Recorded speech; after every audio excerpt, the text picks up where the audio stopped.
ସଂକ୍ରାନ୍ତୀୟ କାର୍ଯ୍ୟ ପାଇଁ ଆପଣଙ୍କୁ ଯିବା ପାଇଁ ପଡ଼ିବ ନାହିଁ ତହସିଲ ଅଫିସ କି ଆର୍ଆଇ ଅଫିସ।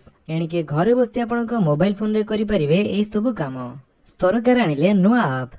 ସେଇ ଆପ୍ଟି ଆପଣଙ୍କ ମୋବାଇଲରେ କିପରି ଇନଷ୍ଟଲ କରିବେ ଏବଂ ସେ ସବୁ ସର୍ଭିସେସର ଲାଭ ଆପଣ କେମିତି ଉଠାଇ ପାରିବେ ଆସନ୍ତୁ ଦେଖିବା।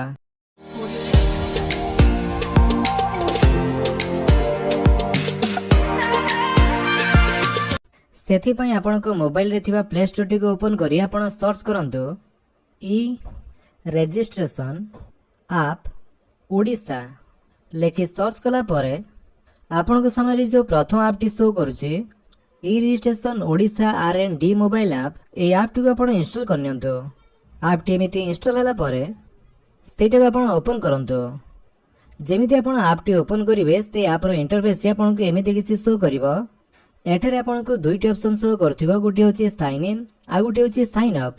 ଯଦି ଆପଣ ପୂର୍ବରୁ IGR ପୋର୍ଟାଲରେ ରେଜିଷ୍ଟ୍ରେସନ କରିଛନ୍ତି ତାହେଲେ ଏଠାରୁ ଆପଣ ସାଇନ୍ ଇନ୍ କରିପାରିବେ। ଆଉ ଯଦି ଆପଣ ନ୍ୟୁ ୟୁଜର ତାହେଲେ ଆପଣଙ୍କୁ ପ୍ରଥମେ ରେଜିଷ୍ଟ୍ରେସନ କରିବା ପାଇଁ ପଡ଼ିବ। ସେଥିପାଇଁ ଆପଣ ସାଇନ୍ ଅପ୍ ଉପରେ କ୍ଲିକ୍ କରନ୍ତୁ। ତାପରେ ଆପଣଙ୍କର ମୋବାଇଲ ନମ୍ବର ଏବଂ ଇମେଲ ଆଇଡି ଦେଇ ଗେଟ୍ OTP ଉପରେ କ୍ଲିକ୍ କଲା ପରେ ଆପଣଙ୍କର ମୋବାଇଲ ନମ୍ବରକୁ ଗୋଟିଏ OTP ଯିବ। ସେଇ OTPଟିକୁ ଆପଣଙ୍କ ଏଠାରେ ଦେଇ ଭେରିଫାଇ କରିବା ପାଇଁ ପଡ଼ିବ। ଯଦି ଆପଣ ଇମେଲ OTP ଦ୍ୱାରା ଭେରିଫାଇ କରିବା ପାଇଁ ଚାହୁଁଛନ୍ତି ତାହେଲେ ଏଠାରେ ଆପଣ କ୍ଲିକ୍ କରନ୍ତୁ ଏବଂ ଆପଣଙ୍କର ଇମେଲ ଆଇଡିକୁ ଆସିଥିବା OTPଟି ଆପଣ ଏଠାରେ ଦେଇଦିଅନ୍ତୁ। ଯଦି OTPଟି ନ ଆସିଛି ତାହେଲେ ଆପଣ ଏଠାରେ ରିସେଣ୍ଡ OTP ଉପରେ କ୍ଲିକ୍ କରି ସେଇ OTPଟିକୁ ପୁଣି ଥରେ ମଗାଇ ପାରିବେ। ଦେନ୍ ସେଇ OTPଟି ଆପଣ ଏଠାରେ ଦେଇ ସାରିଲା ପରେ ଯେମିତି ଆପଣ ଭେରିଫାଇ ଉପରେ କ୍ଲିକ୍ କରିବେ ଆପଣଙ୍କର ମୋବାଇଲ ନମ୍ବର କିମ୍ବା ଇମେଲ ଆଇଡିଟି ଭେରିଫାଇ ହେଇଯିବ। ତାପରେ ଏଣ୍ଟର ୟୋର ନେମ୍ ଜାଗାରେ ଆପଣଙ୍କ ନାମଟି ଟାଇପ୍ କରିବା ପାଇଁ ପଡ଼ିବ। ତାପରେ ସିଲେକ୍ଟ ଜେଣ୍ଡରରେ ଆପଣଙ୍କର ଜେଣ୍ଡରଟି ମେଲ୍ କି ଫିମେଲ ଏଠାରୁ ଚୁଜ୍ କରିବେ। ତାପରେ ଆପଣଙ୍କର ଗୋଟିଏ ପାସୱାର୍ଡ ଏଠାରେ କ୍ରିଏଟ୍ କରିବା ପାଇଁ ପଡ଼ିବ। ପାସୱାର୍ଡଟି ଆପଣଙ୍କର 8 ରୁ 15 କ୍ୟାରେକ୍ଟର ଭିତରେ ରଖିପାରିବେ ଏବଂ ସେଥିରେ ଆପଣଙ୍କର ଯେମିତି capital letter, small letter, special character with number ଯେମିତି ଥିବ। ଏକ୍ସାମ୍ପଲ ଯେମିତି ଆପଣ ଦେଖୁଛନ୍ତି ସେଇ ଟାଇପ୍ରେ କିନ୍ତୁ ଆପଣଙ୍କ ଇଚ୍ଛା ଅନୁସାରେ ଆପଣ ପାସୱାର୍ଡଟି ଦେଇ ଦିଅନ୍ତୁ। ଏସବୁ ଦେଇ ସାରିଲା ପରେ ଆପଣ ଯେମିତି ସାଇନ୍ ଅପ୍ ଉପରେ କ୍ଲିକ୍ କରିବେ ଆପଣଙ୍କର ଏଠାରେ ରେଜିଷ୍ଟ୍ରେସନଟି ହୋଇଯିବ। ତାପରେ ସାଇନ୍ ଇନ୍ ଉପରେ କ୍ଲିକ୍ କରି ଆପଣ ଲଗ୍ଇନ୍ କରନ୍ତୁ। ଲଗ୍ଇନ୍ କରିବା ପାଇଁ ଆପଣଙ୍କର ସେଇ ଇମେଲ ଆଇଡି କିମ୍ବା ମୋବାଇଲ ନମ୍ବର ଦେଇପାରିବେ ଯୋଉଟାକି ଆପଣ ରେଜିଷ୍ଟ୍ରେସନ ଟାଇମ୍ରେ ଭେରିଫାଇ କରିଥିଲେ। ଯଦି ଇମେଲ OTP ଦେଇ ଭେରିଫାଇ କରିଛନ୍ତି ତାହେଲେ ଆପଣ ଇମେଲ ଆଇଡି ଦ୍ୱାରା ଲଗ୍ଇନ୍ କରିପାରିବେ। ଆଉ ଯଦି ମୋବାଇଲ ନମ୍ବର OTP ଜରିଆରେ ଆପଣ ରେଜିଷ୍ଟ୍ରେସନ କରିଥିଲେ ତାହେଲେ ଆପଣଙ୍କ ମୋବାଇଲ ନମ୍ବରଟି ଦେଇ ଆପଣ ଲଗ୍ଇନ୍ କରନ୍ତୁ। ନମ୍ବରଟି ଦେଇ ସାରିଲା ପରେ ଆପଣ ଗେଟ୍ OTP ଉପରେ କ୍ଲିକ୍ କରିଦିଅନ୍ତୁ। ଦେନ୍ ତାପରେ ଆପଣଙ୍କ ସେଇ ମୋବାଇଲ ନମ୍ବରକୁ ଗୋଟିଏ OTP ଯିବ। ସେଇ OTPଟିକୁ ଆପଣଙ୍କୁ ଏଠାରେ ଦେବା ପାଇଁ ପଡ଼ିବ। OTPଟି ଦେଇ ସାରିଲା ପରେ ଆପଣ ସିମ୍ପଲି ଭେରିଫାଇ ଆଣ୍ଡ ଲଗ୍ଇନ୍ ଉପରେ କ୍ଲିକ୍ କରିଦିଅନ୍ତୁ। ତାପରେ ଆପଣ ଇ ରେଜିଷ୍ଟ୍ରେସନ ଆପ୍ରେ ଲଗ୍ଇନ୍ ହେଇଯିବେ ଆଉ ଆପଣଙ୍କର ଡ୍ୟାସବୋର୍ଡଟି କିଛି ଏମିତି ଶୋ କରୁଥିବ। ତେବେ ଏଠାରେ ପ୍ରଥମେ ଆପଣମାନେ ଯେମିତିକି ଦେଖିବା ପାଇଁ ପାଉଥିବେ ଆପଣଙ୍କୁ ବୁକ୍ ଏ ସ୍ଲଟ୍ର ଅପସନଟି ଶୋ କରୁଥିବ। ସେଇଥିରେ କ୍ଲିକ୍ କରି ଆପଣ ଜମିଜମା ସଂକ୍ରାନ୍ତୀୟ କାର୍ଯ୍ୟ ପାଇଁ ଏଠାରୁ ସ୍ଲଟ୍ ବୁକ୍ କରିପାରିବେ। ସେଥିପାଇଁ ଆପଣଙ୍କୁ ଆଉ ଆର୍ଆଇ ଅଫିସ କିମ୍ବା ତହସିଲ ଅଫିସକୁ ଯିବା ପାଇଁ ପଡ଼ିବ ନାହିଁ। ଅନଲାଇନ ମାଧ୍ୟମରେ ଘରେ ବସି ଆପଣଙ୍କ ମୋବାଇଲ ଫୋନ ଦ୍ୱାରା ସ୍ଲଟ୍ ବୁକିଂ କରିପାରିବେ। ଏଠାରେ ଆପଣଙ୍କର ଡିଷ୍ଟ୍ରିକ୍ଟ ଏବଂ ରେଜିଷ୍ଟ୍ରେସନ ଅଫିସ ଚୁଜ୍ କଲା ପରେ ଆପଣଙ୍କୁ ଏମିତି ଡେଟ୍ ସବୁ ଶୋ କରିବ।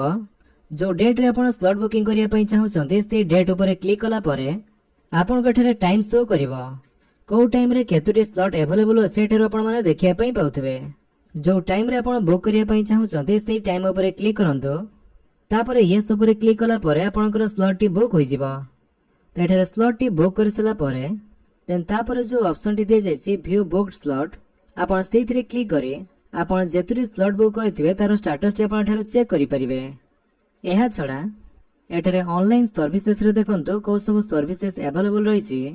ଯେମିତିକି ଏଠୁ ଆପଣ ଚାହିଁଲେ ଇସି ବା ଇନକମ୍ ଟ୍ୟାକ୍ସ ସାର୍ଟିଫିକେଟ୍ ଆପ୍ଲାଏ କରିପାରିବେ। ଯେମିତି ଆପଣ ସେଇଥିରେ କ୍ଲିକ୍ କରୁଛନ୍ତି ଆପଣଙ୍କ ଏଠାରେ ଦୁଇଟି ଅପସନ୍ ଶୋ କରୁଥିବ। ଗୋଟିଏ ହେଉଛି ଆପ୍ଲାଏ ଇସି ଆଉ ଗୋଟିଏ ହେଉଛି ଭ୍ୟୁ ଇସି। ଆପ୍ଲାଏ ଇସି ଉପରେ କ୍ଲିକ୍ କରି ଆପଣ ଇସି ପାଇଁ ଆବେଦନ କରିପାରିବେ। ଆପଣଙ୍କ ନାମ, address, mobile number, email ID, gender, select type ଏବଂ select multi owner, owner name ତ ଏସବୁ ଦେଇ ସାରି ପ୍ରୋସିଡ୍ କଲା ପରେ ସମସ୍ତ ଷ୍ଟେପ୍ସ ଫଲୋ କରି ଆପଣ ଇସି ପାଇଁ ଏଠାରେ ଆବେଦନ କରିପାରିବେ। ତାପରେ ଆପଣ ଏଠାରୁ ଭ୍ୟୁ ଇସି ଉପରେ କ୍ଲିକ୍ କରି ଇସି ମଧ୍ୟ ଦେଖିପାରିବେ। ଆପଣ ଯଦି ସିସି ପାଇଁ ଆବେଦନ କରିବା ପାଇଁ ଚାହୁଁଛନ୍ତି ସାର୍ଟିଫାଇଡ୍ କପି ଅଫ୍ ଡିଡ୍ ଆପଣ ସିମ୍ପଲି ସେଇଥିରେ କ୍ଲିକ୍ କରନ୍ତୁ। ସେମିତି ଆପ୍ଲାଏ ସିସି ଉପରେ କ୍ଲିକ୍ କରି ଆପଣ ସିସି ପାଇଁ ଆବେଦନ କରିପାରିବେ। ଏଠାରୁ ସିସି ଟାଇପ୍ ଚୁଜ୍ କରିବେ, ଦେନ୍ ଡିଷ୍ଟ୍ରିକ୍ଟ, ଦେନ୍ ରେଜିଷ୍ଟ୍ରେସନ ଅଫିସ, ତାପରେ ଇୟର, ବୁକ୍ ଏବଂ ଏଣ୍ଟର ରେଜିଷ୍ଟ୍ରେସନ ନମ୍ବର କରି ଆଡ୍ କଲା ପରେ ଏବଂ ତାପରେ ଯାହା ବି ଷ୍ଟେପ୍ସ ରହିବ ସେସବୁ ଫଲୋ କଲା ପରେ ଆପଣଙ୍କର ସିସି ପାଇଁ ଏଠାରୁ ଆବେଦନ କରିପାରିବେ। ସେହିଭଳି ଭ୍ୟୁ ସିସି ଉପରେ କ୍ଲିକ୍ କରି ସେ ସିସିଟିକୁ ମଧ୍ୟ ଦେଖିପାରିବେ।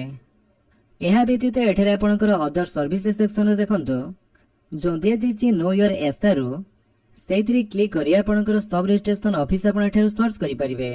ଯେମିତିକି ପ୍ରଥମେ ଆପଣଙ୍କର ଡିଷ୍ଟ୍ରିକ୍ଟ ଚୁଜ୍ କରନ୍ତୁ, ତାପରେ ଆପଣଙ୍କର ଭିଲେଜ ଚୁଜ୍ କଲା ପରେ ଯେମିତି ଆପଣ ସୋ ଉପରେ କ୍ଲିକ୍ କରିବେ ଆପଣଙ୍କ sub registration office name, tahsil name, registration office name, village name, thana number, register incharge name, register contact number, ତାଙ୍କର ଇମେଲ ଆଇଡି, ଆଡ୍ରେସ୍ ଏସବୁ ଆପଣ ଏଠାରୁ ପାଇଯିବେ।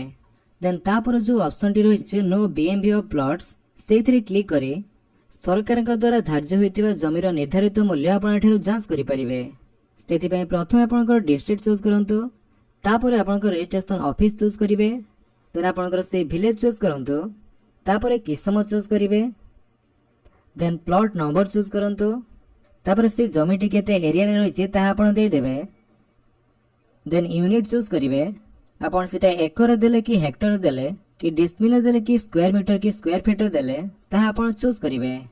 ଦେନ୍ ସୋ ଉପରେ କ୍ଲିକ୍ କଲା ପରେ ଆପଣଙ୍କୁ ସେ ଜମି ବା ଜାଗାର ବେଞ୍ଚମାର୍କ ଭ୍ୟାଲୁଏସନ ଶୋ କରିବ। ତ ଏଠୁ ଆପଣ ଏମିତି ପ୍ରୋସେସରେ ଜମିର ଭ୍ୟାଲୁଏସନ ମଧ୍ୟ ଚେକ୍ କରିପାରିବେ। ଦେନ୍ ଫିଡବ୍ୟାକ୍ ଦେବା ପାଇଁ ଚାହୁଁଥିଲେ ଆପଣ ଏଠାରେ ଦେଇପାରିବେ। ତ ଯେହେତୁ ଏହି ଆପ୍ଟି ଏବେ ନୂଆ ଲଞ୍ଚ କରାଯାଇଛି ସେଥିପାଇଁ ଏଠାରେ ବହୁତ ସାରା ସର୍ଭିସେସ୍ ଆଭେଲେବଲ ହୋଇନାହିଁ। ହୁଏତ ପରେ ଆପଣଙ୍କର ଏଠାରେ ବହୁତ ଗୁଡାଏ ସର୍ଭିସେସ୍ ଯୋଡ଼ି ହୋଇପାରେ। ଏହାଛଡ଼ା ଏଠାରେ 3 ଲାଇନ୍ ଉପରେ କ୍ଲିକ୍ କରି ଆପଣ ହୋମ୍ ପେଜକୁ ଆସିପାରିବେ ଏବଂ ସେ 3 ଲାଇନ୍ ଉପରେ କ୍ଲିକ୍ କରି ଏଠାରେ ଲଗ୍ ଆଉଟ୍ ମଧ୍ୟ ହୋଇପାରିବେ। ତ ଏମିତି ପ୍ରୋସେସରେ ଆପଣ ଇ ରେଜିଷ୍ଟ୍ରେସନ ଆପ୍ଟିକୁ ଆପଣ ବ୍ୟବହାର କରିପାରନ୍ତି।